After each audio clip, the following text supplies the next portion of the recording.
नमस्कार। NIOS के studio में आप सभी का स्वागत है। मैं सारिका राय शर्मा, सहायक प्रोफेसर शिक्षा विभाग, महात्मा गांधी अंतर्राष्ट्रीय हिंदी विश्वविद्यालय, वर्धा, महाराष्ट्र से। आज हम जिस विषय पर चर्चा करने वाले हैं उस विषय का नाम है सांवेगिक और व्यवहारात्मक विकार।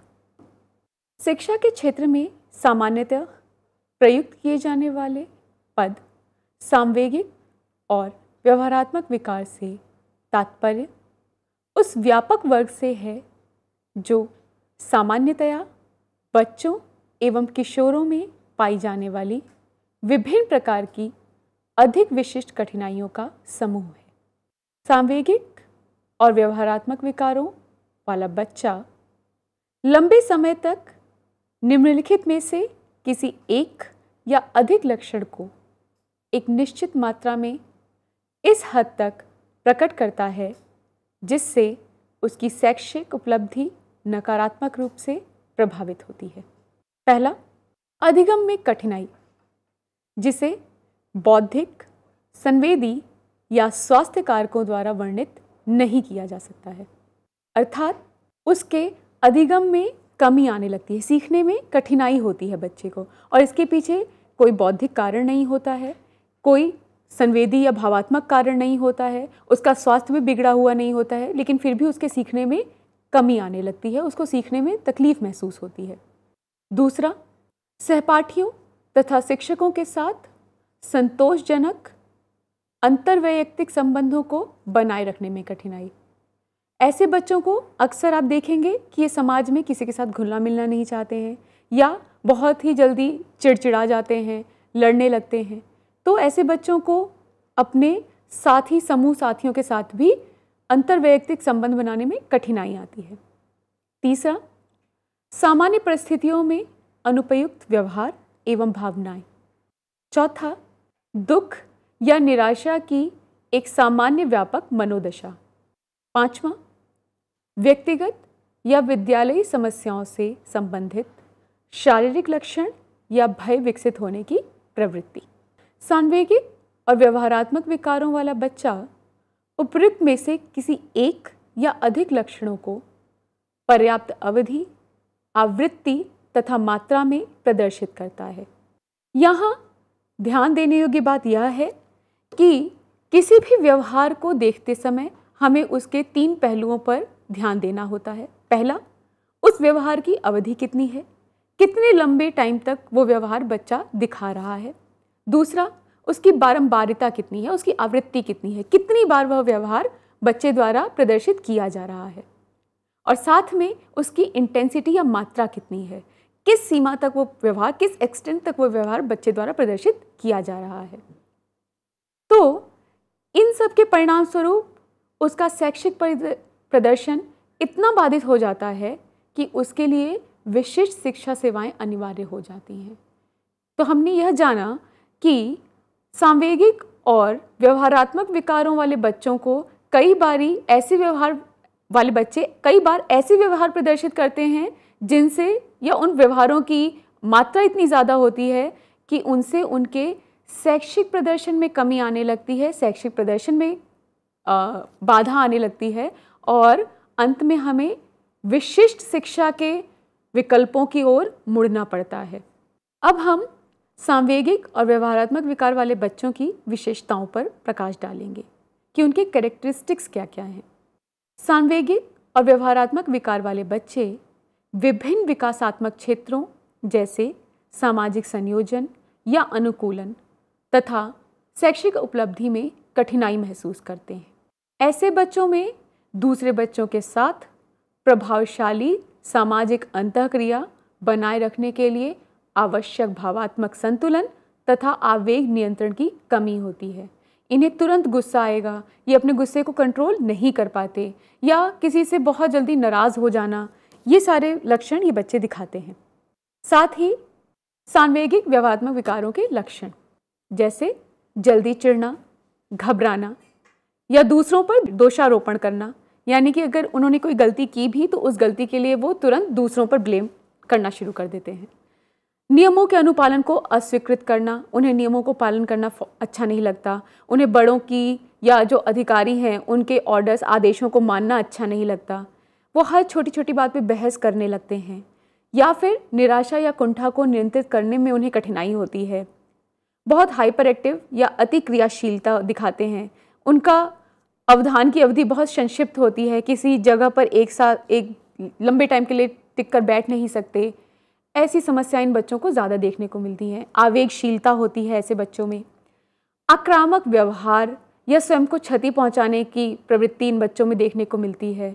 लड़ाई झगड़ा करना, एकाकीपन, चूँकि दूसरों से तुरंत लड़ाई झगड़ा हो जाता है, चिढ़ जल्दी जाते हैं, इसलिए ये दूसरों के साथ सामाजिक अंतःक्रिया भी आसानी से नहीं कर पाते, उसमें भी इन्हें कठिनाई महसूस होती है।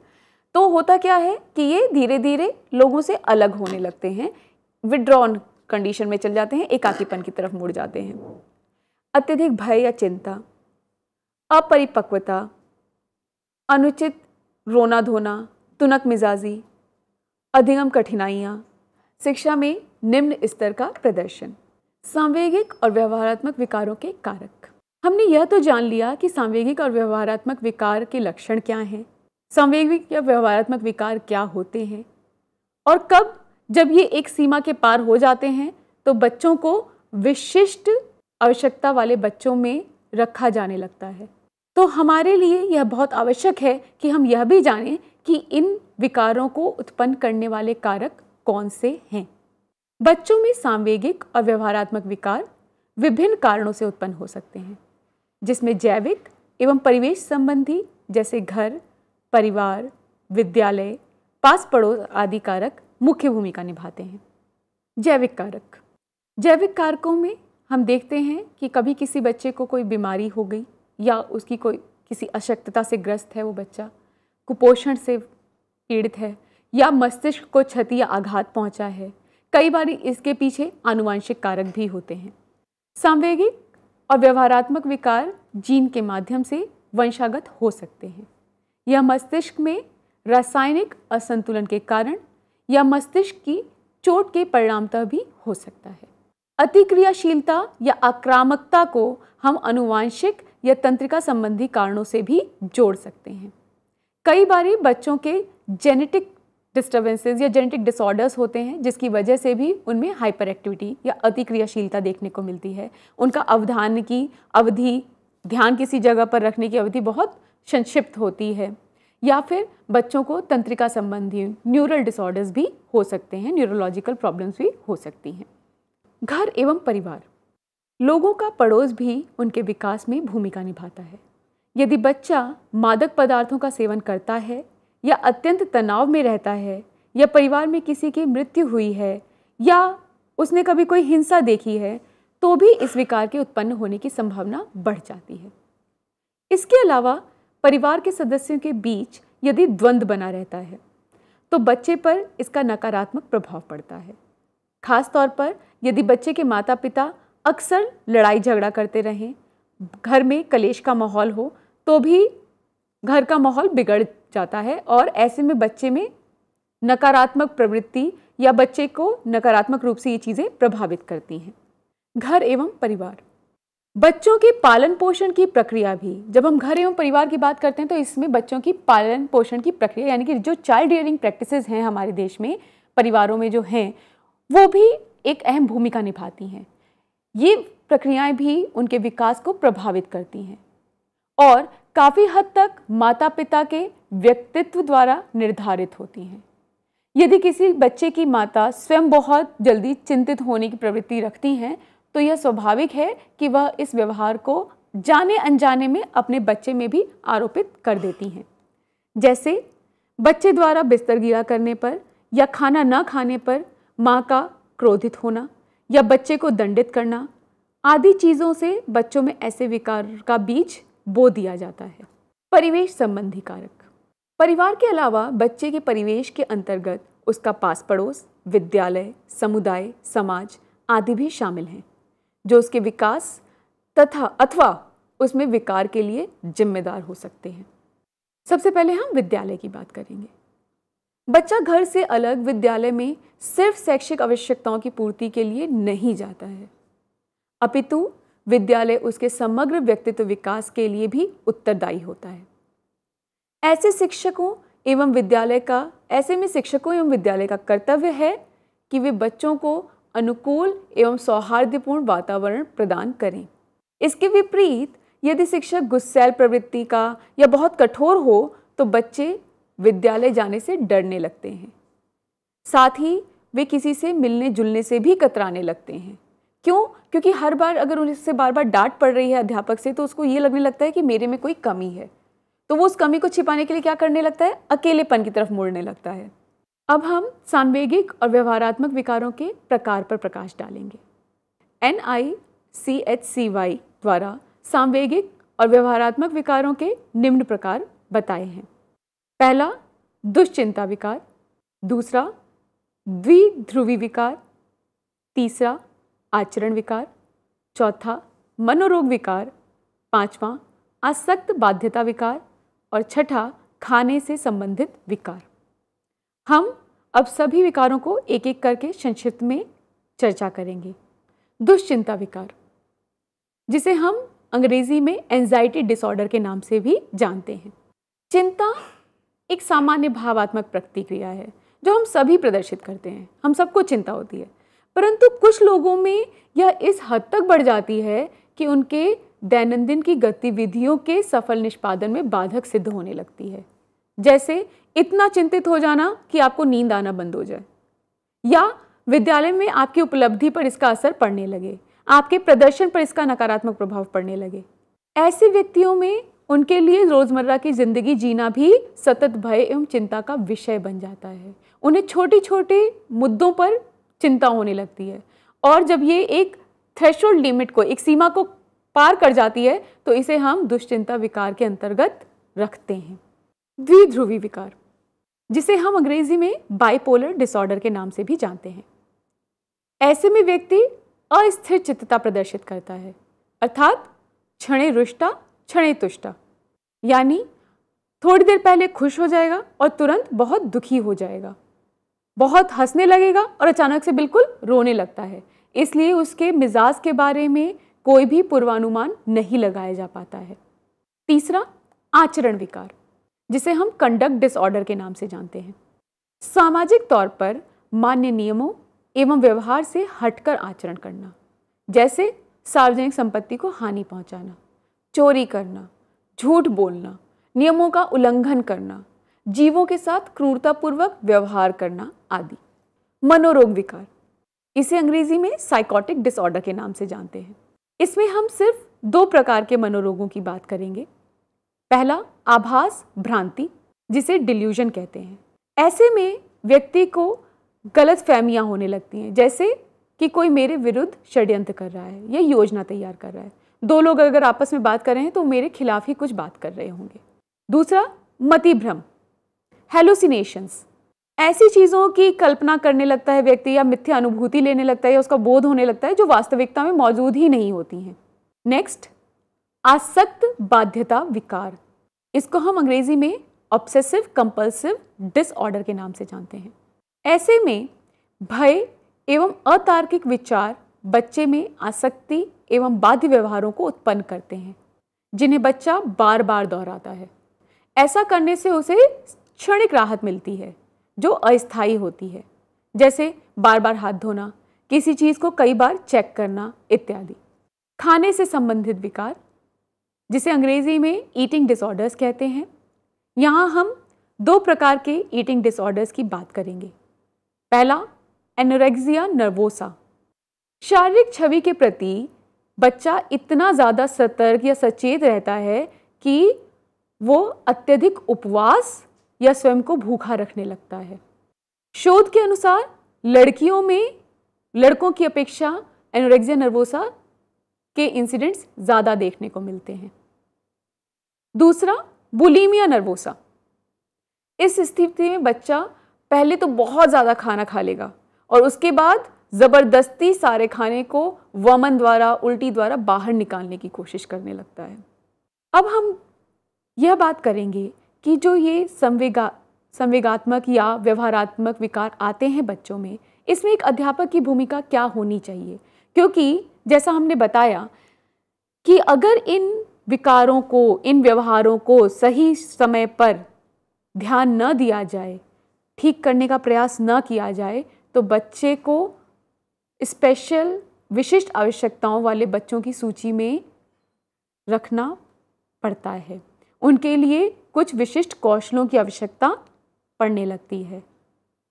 इसलिए अब हम ऐसे बच्चों की आवश्यकताओं को पूर्ण करने में अध्यापक की भूमिका पर प्रकाश डालेंगे। ऐसे में शिक्षक कक्षागत गतिविधियों एवं निर्देशों को सरल, संक्षिप्त एवं स्पष्ट रखने की कोशिश करें। अर्थात यदि आप कोई गतिविधि दे रहे हैं बच्चों को, तो उस वक्त निर्देश 3 से 5 पॉइंट के ही दीजिए। बहुत ज़्यादा कॉम्प्लेक्स या जटिल कार्य बच्चों को करने को ना दें।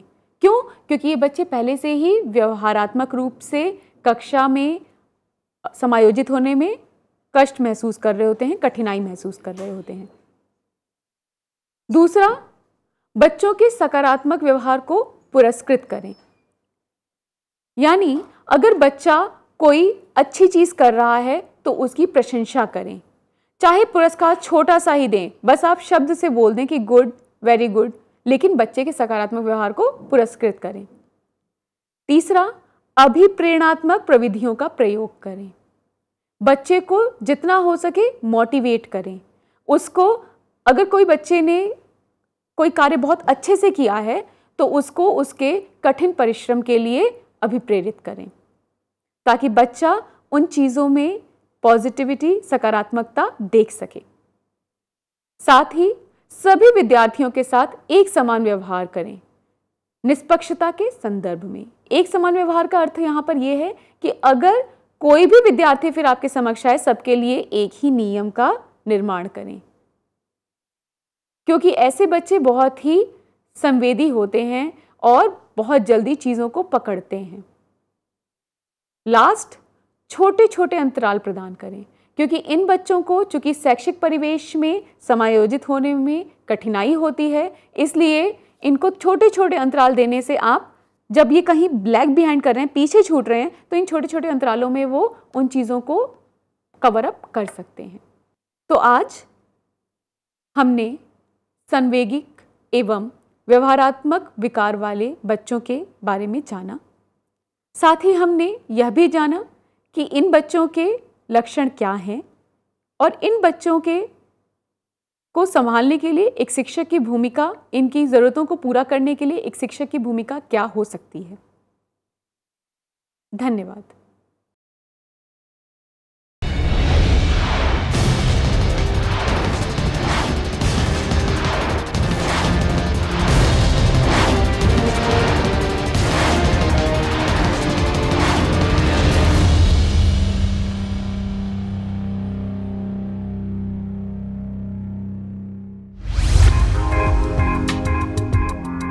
क्या आप जानते हैं, एक ऐसा शिक्षा संस्थान जो दे आपकी उम्मीदों को नई ऊंचाई।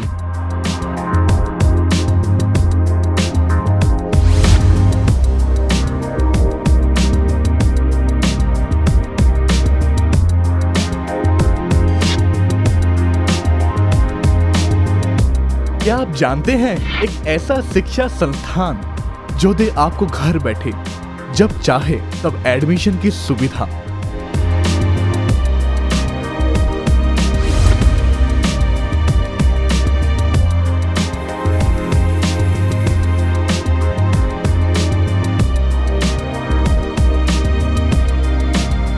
क्या आप जानते हैं, एक ऐसा शिक्षा संस्थान जो आपको दे तकनीकी क्षेत्र में आगे बढ़ने का मौका। अगर आप नहीं जानते तो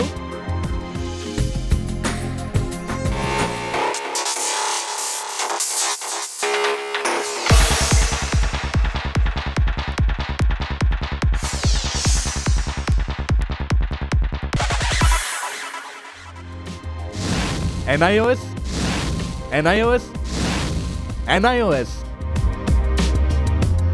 जी हाँ, NIOS मात्र एक ऐसा शिक्षा संस्थान जो दे आपके जीवन को उज्जवल भविष्य और सुगम राह। 25 लाख शिक्षार्थियों ने किया भरोसा इस शिक्षा संस्थान पर। और किए आगे बढ़ने के मजबूत इरादे।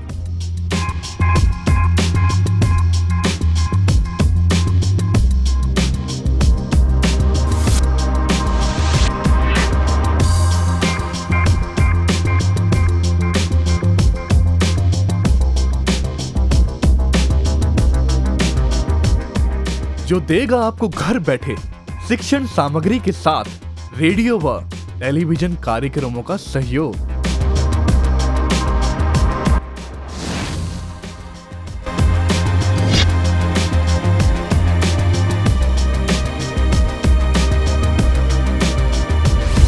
अरे वाह, ऐसा सुनहरा अवसर और कहा। अब होगा सबका सपना साकार। यकीन नहीं होता अब शिक्षित होना होगा इतना आसान।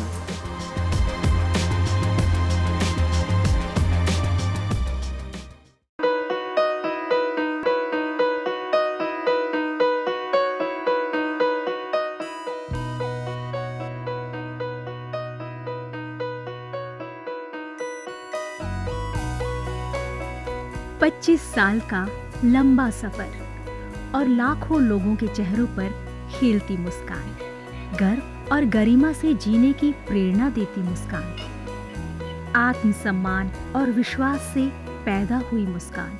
इन खिलते चेहरों पर ये मुस्कान आई है शिक्षा के जरिए। ये मुस्कान आई है national institute of open schooling यानी NIOS के जरिए। National institute of open schooling या राष्ट्रीय मुक्त विद्यालयी शिक्षा संस्थान, इस संस्थान का एक बड़ा उद्देश्य है आम आदमियों के जीवन को बेहतर बनाना। ऐसे लोग जिनके लिए शिक्षा एक दूर का सपना है या वे बच्चे जो परिवार की रोजी रोटी कमाने के लिए बीच में ही स्कूल छोड़ने पर मजबूर हो जाते हैं। NIOS ऐसे बच्चों और बड़ों को दोबारा शिक्षा से जुड़ने का मौका मुहैया कराता है ताकि वे एक बेहतर जीवन जी सकें। 1989 में स्थापना के बाद NIOS ने देश के लाखों बच्चों और वयस्कों को बेहतर शिक्षा से जोड़ा है। इनमें हर उम्र, हर पृष्ठभूमि, हर जाति, हर मजहब और हर क्षेत्र के लड़के लड़कियां, महिलाएं और पुरुष शामिल हैं। बढ़ई से लेकर पायलट, डॉक्टर, इंजीनियर, बेकर और दर्जी तक NIOS कोशिश कर रहा है सबको शिक्षित और सशक्त बनाने की, चाहे वो असम के दूर दराज इलाके में रहने वाला हो या फिर मुंबई जैसे महानगर का। NIOS ने अपनी मौजूदगी हर जगह दर्ज कराई है। NIOS ने शिक्षा की परंपरागत सोच को ही बदल दिया है। वो पढ़िए जो हम पढ़ाते हैं की जगह NIOS की नई सोच है, हम वो पढ़ाते हैं जो आप पढ़ना चाहते हैं। इस नई सोच ने लोगों को आगे बढ़ने और NIOS के साथ जुड़ने के लिए प्रोत्साहित किया है। शिक्षा उपलब्ध कराने के मामले में NIOS किसी सीमा को नहीं मानता, उम्र की सीमा को भी नहीं। चंडीगढ़ के गणेश के लिए भी NIOS एक वरदान साबित हुआ। NIOS शारीरिक रूप से अक्षम बच्चों को भी बेहतर शिक्षा मुहैया कराने के लिए पूरी तरह प्रतिबद्ध है। ऐसे बच्चों के लिए शिक्षा न केवल रोजगार के द्वार खोलती है, बल्कि उन्हें आत्मविश्वास और गर्व के साथ जीना भी सिखाती है। NIOS खेल के इन सितारों को उनकी सुविधा और समय के अनुसार बेहतर शिक्षा उपलब्ध कराता है। मेरी कॉम, सोमदेव देववर्मन, देविका रेबेका पल्लिकल, अरमान इब्राहिम, प्रद्युमन प्रकाश और अमय जोत सिंह। NIOS सीमा पर खड़े उन प्रहरियों को भी शिक्षा से लाभान्वित करता है जो देश की सुरक्षा के लिए अपनी जान की बाजी लगाने से भी नहीं चूकते। सच तो ये है कि NIOS की पहुंच हर ओर रहती है, चाहे वो दूर दराज के आदिवासी हो या जेल की कोठरी में बंद कैदी या फिर ग्रामीण और शहरी क्षेत्रों के गरीब निवासी। देश में कहीं भी कोई भी व्यक्ति, स्त्री, पुरुष, लड़का, लड़की, अमीर, गरीब, शिक्षा से वंचित न रहे। राष्ट्रीय मुक्त विद्यालयी शिक्षा संस्थान का यही मिशन है। राष्ट्रीय मुक्त विद्यालय शिक्षा संस्थान पूरे देश में शिक्षा के साथ साथ कौशल विकास के क्षेत्र में बहुत सारे कोर्सेज दे रहा है। लगभग 100 से ज़्यादा कोर्सेज हैं। हम दूर दराज के गांव में अपने संस्थान बनाते हैं और वहाँ के बच्चों को, वहाँ के बच्चियों को, वहाँ के वयस्कों को हुनर के क्षेत्र में शिक्षा पहुँचाते हैं। आपको जानकर खुशी होगी कि अब हम आर्ट, साइंस, कॉमर्स जिन क्षेत्रों में 12वीं का सर्टिफिकेट दिया जाता रहा है, अब हम हुनर के क्षेत्र में, वोकेशनल एरिया में भी 10वीं और 12वीं का सर्टिफिकेशन करेंगे। तो वो बच्चे जो कृषि से जुड़े हुए हैं, कारपेंट्री से जुड़े हुए हैं या दूसरे क्षेत्रों से जुड़े हुए हैं, वो अपने ही क्षेत्र में काम करेंगे, सीखेंगे, हुनर पैदा करेंगे अपने में और सर्टिफाइड भी होंगे कि वो सर्टिफाइड कृषक हैं, खेतिहर हैं। तो आज तक जो हमारे देश में ये सोच रही है कि आप 12वीं पास तभी कहे जाएंगे जब भूगोल, अर्थशास्त्र, भौतिकी ये पढ़ेंगे, अब ये समय बदल गया है। ITI में जितने बच्चे पढ़ते हैं, लगभग 18 लाख बच्चे हर साल दाखिला लेते हैं। अब हम उनको सर्टिफिकेशन करेंगे। NIOS अपने छात्रों को माध्यमिक स्तर पर 26 और उच्च माध्यमिक स्तर पर 19 विषयों का विकल्प देता है। पढ़ाई किस माध्यम से करनी है, इसमें भी आपको लचीलापन मिलेगा। माध्यमिक स्तर पर ही 7 भाषाओं के अलग अलग माध्यमों का विकल्प मौजूद है। शैक्षणिक कार्यक्रमों के अलावा 86 वोकेशनल शिक्षा कार्यक्रम भी उपलब्ध हैं, जो छात्रों को कामकाजी दुनिया के लिए तैयार करते हैं। वोकेशनल प्रशिक्षण को अधिक सुदृढ़ बनाने के लिए NIOS ने ITDC, Cisco, Indian medical association जैसे कई सरकारी और गैर सरकारी संस्थानों के साथ भागीदारी स्थापित की है। आज लाखों छात्रों के लिए अपनी पसंद का स्कूल है राष्ट्रीय मुक्त विद्यालयी शिक्षा संस्थान यानी national institute of open schooling. NIOS ने एक लंबा सफर तय किया है, लेकिन मंजिल अभी दूर है। निरंतर विकास और नवीनीकरण के लिए NIOS सदैव प्रतिबद्ध है।